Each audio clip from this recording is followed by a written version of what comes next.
Hi friends, அனைவருக்கும் வணக்கம். நான் தமிழரசன். வெல்கம் டு ஸ்டாக் அப். நம்ம யூடியூப் சேனல்ல இன்னைக்கு சென்செக்ஸ்னா என்ன, அதை எப்படி கால்குலேட் பண்றாங்கன்ற முக்கியமான விஷயத்த பார்க்க போறோம். எஸ், சென்செக்ஸ்னா என்ன, எப்படி அதை கால்குலேட் பண்றாங்க, யாரு கால்குலேட் பண்றாங்க, எங்கிருந்து கால்குலேட் பண்றாங்கன்ற விஷயமும் free float market cap method இதை தான் அவங்க வந்து எடுத்து யூஸ் பண்றாங்க. ஸோ இதெல்லாம் என்னென்ன நம்ம பார்க்க போறோம். ஸோ அதுக்கு முன்னாடி ஒரு முக்கியமான விஷயத்த சொல்ல போறேன். நிறைய பேர் பார்த்தீங்கன்னா தமிழ்நாட்டில் 5,000 25,000 கட்டி ஏமாந்துட்டு இருக்கிற மாதிரியான கோர்சஸ் நிறைய இருக்கு. பட் நம்ம யூடியூப் சேனல்ல ஃப்ரீயான share market technique analysis course upload பண்ணிருக்கோம். இதுல உங்களுக்கு 100+ சாப்டர்ஸ் கிடைக்கும். இதோடைய பேரு பிகினர் டு மாஸ்டர் ட்ரேடர். யாராவது பிகினரா இருந்து ஷேர் மார்க்கெட்ல ஏதாவது ஏர்ன் பண்ணணும்னு நினைச்சிட்டு இருந்தீங்கன்னா நம்மளுடைய கோர்ஸ் உங்களுக்காக தான். சோ மிஸ் பண்ணிடாதீங்க. ஓகே ஃப்ரெண்ட்ஸ், சென்செக்ஸ்னா என்ன? ஃப்ரெண்ட்ஸ், சென்செக்ஸ்னா ஒரு முக்கியமான விஷயம் நீங்க தெரிஞ்சுக்கணும்.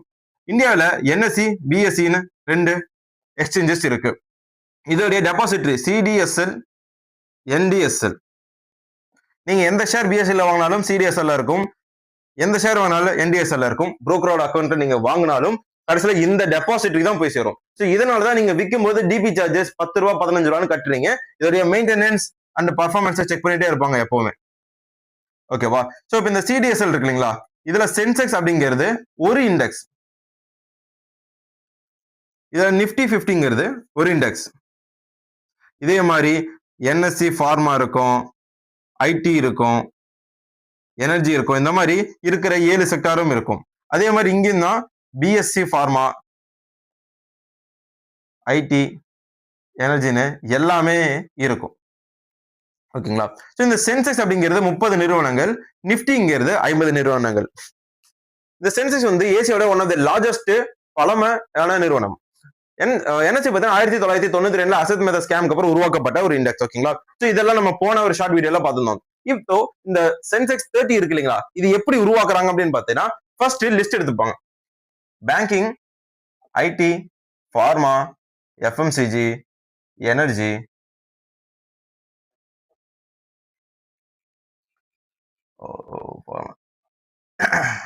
ஆட்டோ.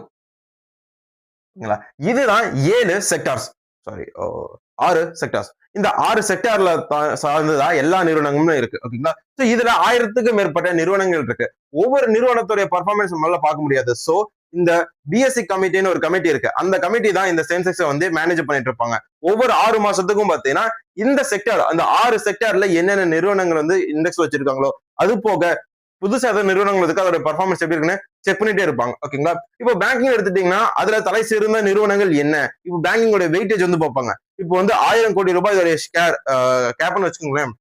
இப்போ பேங்கிங் வந்து ஒரு 40 இருக்கு, இல்ல சாரி ஒரு 40% இருக்கு அப்படின்னா அதுல வந்து 4 நிறுவனங்களை வந்து எடுத்துப்பாங்க. சோ இந்த மாதிரி தான் வந்து எவாலுவேட் வந்து பண்ணிட்டு இருக்காங்க. சோ இப்போ பேங்கிங் எடுத்துட்டீங்கன்னா ஐசிஐசி நீங்க பார்க்கலாம், ஆக்சிஸ் பார்க்கலாம், இது மாதிரியான பங்குகளை பார்க்கலாம். ஐடி எடுத்துட்டு அப்படின்னா டிசிஎஸ் பார்க்கலாம், ஃபார்மானா சன் ஃபார்மா, எஃப்எம்சினா ஐடிசி, ஹெச்யூஎல், எனர்ஜினா இது மாதிரியான தலை சிறந்த நிறுவனங்கள் இருக்கு. சோ இதை எப்படி எடுக்கிறாங்கன்னு பாத்தீங்கன்னா ஃப்ரீ ஃப்ளோட் மார்க்கெட் கேப். அதாவது இப்ப நான் வந்து ஒரு ப்ரமோட்டர், எங்கிட்ட வந்து ஒரு 1000 கோடி ரூபாய்க்கான கம்பெனி இருக்கு. பட் அதுல 500 கோடி ரூபாய் என்னுடைய பேர்ல இருக்கு. இப்போ ஓகேவா? சோ என்னுடைய நிறுவனத்தை வந்து இவங்க எவரேட் பண்ணும்போது எங்கிட்ட இருக்க அந்த 500 கோடியை வந்து கழிச்சிருவாங்க. பேலன்ஸ் பப்ளிக் எதை வந்து ட்ரேட் பண்ணிட்டு இருக்காங்களோ அந்த ஷேரை தான் வச்சிருப்பாங்க. அது ஏன் அப்படின்னு பார்த்தோம்னா, ப்ரமோட்டர் நான் வந்து அடிக்கடி ட்ரேட் வந்து பண்ணிட்டு இருக்க மாட்டேன். ஆனா சென்செக்ஸ் அப்படிங்கிறது இந்த பங்கு சந்தையோடைய நிலவரத்தை ஒட்டி அது வந்து மாறணும். அப்பதான் மக்களுக்கு பங்கு சந்தை எப்படி போயிட்டு இருக்குன்னு தெரியணும். சோ அதனால ஆக்டிவ்லி ட்ரேடிங்கா இருக்கிற ஷேர்ஸ், அதாவது நான் ஆக்டிவா ட்ரேட் பண்ண மாட்டேன், பட் பப்ளிக் கிட்ட இருக்கிறதே யாரு வேணா எப்ப வேணா விற்கலாம், வாங்கலாம், அது வந்து ஆக்டிவா இருக்கும். ஓகேவா? சோ ஈஸியா பை அண்ட் செல் பண்ணக்கூடிய பங்குகளை தான் அவங்க கணக்குல வந்து எடுத்துப்பாங்க. சோ இந்த மாதிரி 6 செக்டார்ல இருந்து 30 ஷேர்ஸ் வந்து அவங்க பிக் பண்ணி எடுத்துப்பாங்க ஃப்ரெண்ட்ஸ். இப்போ இந்த 30 கம்பெனிகள் இருக்கு இல்லைங்களா, நிறைய பேர் நினைப்பாங்க இது வந்து வந்தது அப்படின்னா மாத்தவே மாட்டாங்க அப்படின்ட்டு. அப்படி கிடையாதுங்க. ஒவ்வொரு 6 மாசத்துக்கும் இந்த பிஎஸ்சி கமிட்டி இருக்காங்க இல்லைங்களா, இவங்க வந்து செக் பண்ணுவாங்க இந்த நிறுவனத்துடைய பர்ஃபார்மன்ஸ் எப்படி இருக்கு, ப்ராஃபிட் சரியா பண்றாங்களா அப்படின்றத பார்த்துட்டே இருப்பாங்க. ஏதோ உள்கட்சி பூசல்கள் வந்துட்டு இருக்கா, இல்ல ஸ்டேபிளான தலைமை இருக்கான்னு பார்த்துட்டே இருப்பாங்க. இப்ப அடிக்கடி சிஇஓ மாறினாங்க அப்படின்னா பிசினஸ் கொலாப்ஸ் ஆக வாய்ப்பு இருக்கு. சோ அந்த மாதிரி சிக்கல்கள் ஏதாவது இருக்கான்னு பார்ப்பாங்க. இப்ப பாத்தீங்கன்னா சென்செக்ஸ்ல இருக்கிற நிறுவனங்களை அடிக்கடி புகார் வந்து பார்த்திருப்பீங்களா? பார்த்திருக்க மாட்டீங்க. அடிக்கடி சிஓ மாதிரி பார்த்திருக்கீங்களா? வாய்ப்பே இல்லை. ஏன்னா அதுல ஸ்டேபிளான ஒரு பர்ஃபார்மன்ஸ் இருக்கக்கூடிய நிறுவனங்கள். Consistent profit, end of the day profit தான் முக்கியங்க. இன்வெஸ்டர்ஸ் இருந்தாலும் சரி, யாரா இருந்தாலும் சரி, ப்ராஃபிட் தான் பார்ப்பாங்க. அது ஏன்னு பாத்தீங்கன்னா அதுதான் இந்த நிறுவனத்துடைய மையக்கரு. இந்த ப்ராஃபிட் வந்து ஏதோ ஒரு செக்டர்ல கம்மி, ஏதோ ஒரு குவார்டர்ல கம்மியான பரவாயில்ல, பட் கன்சிஸ்டன்டான ப்ராஃபிட் இருக்கணும். அவங்களுடைய லாஸ் இருந்தது அப்படின்னா அதை வந்து நல்லாவே செக் பண்ணுவாங்க. அதே நேரத்துல ஃப்ராடான ப்ராஃபிட் காமிச்சிருக்காங்களா அப்படின்றதையும் செக் பண்ணுவாங்க. அப்புறம் ரொம்ப முக்கியமான விஷயம், குட் கார்பரேட் கவர்னன்ஸ். இப்ப ஏன் கார்பரேட் கவர்னன்ஸ் சொல்றாங்கன்னா ஃப்ரெண்ட்ஸ்,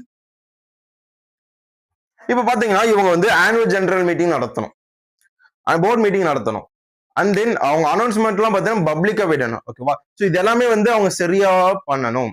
இதுல ஏதாவது ஒண்ணு தப்பு பண்ணாங்க அப்படின்னா அதை வந்து நல்லா ஸ்க்ரூட்டனைஸ் பண்ணி செக் பண்ணி அதை வந்து எவலுவேட் வந்து ரீஎவலுவேட் பண்ணிட்டே இருப்பாங்க. இது வந்து கரெக்டா ஒவ்வொரு 6 மாசத்துக்கும் பண்ணுவாங்க. ஓகே, இந்த வீடியோல சென்செக்ஸ்னா என்னன்னு பார்த்தாச்சு. எப்படி கால்குலேட் பண்றாங்க? 6 செக்டார்ல 30 கம்பெனில எடுத்திருக்காங்க. அதுல தலை சிறந்த நிறுவனங்கள், அதுல ஃப்ரீ ஃப்ளோட் மார்க்கெட் கேப். இப்ப புரிஞ்சுக்கோங்க, இப்ப ஈரானுடைய பிரதமர் இறந்துட்டாரு, இல்ல ஒரு மிகப்பெரிய ஒரு பிரச்சனை வந்து நடந்துருச்சு அப்படின்னா உடனே சென்செக்ஸ் வந்து ஏறி இறங்கும். இதை பார்த்தாரு பங்குச்சந்தையே கீழே போகுதுன்னு நினைச்சுக்க கூடாது. இப்ப இது என்னன்னு பாத்தீங்கன்னா ஒரு லிஸ்ட் இருக்குன்னா அதுல இருக்கிற ஒரு பக்கெட் லிஸ்ட்ல இருக்கிற ஒரு தலை சிறந்த நிறுவனங்கள், அவ்வளவுதான். இப்போ இது எப்படி அணுகுறோம்னு பாத்தீங்கன்னா, பெரிய கிரைசிஸ் வந்ததுன்னா எப்பவுமே ஒரு வாரத்துக்கு அமைதியா இருக்கணும். அந்த ஒரு வாரத்துக்குள்ள பங்குச்சந்தை தன்னைத்தானே சரிப்படுத்துக்கும். அதுக்கப்புறம் கிளியரான ஒரு பிக்சர் நமக்கு கிடைக்கும். சோ அதுக்கப்புறம் நம்ம ட்ரேட் பண்ணணும். ஓகே, இந்த வீடியோ பிடிச்சிருந்தா லைக் பண்ணுங்க. இது போன்ற வீடியோஸ்க்கு சப்ஸ்கிரைப் பண்ணுங்க. தேங்க்ஸ் ஃபார் வாட்சிங். டாடா, பை.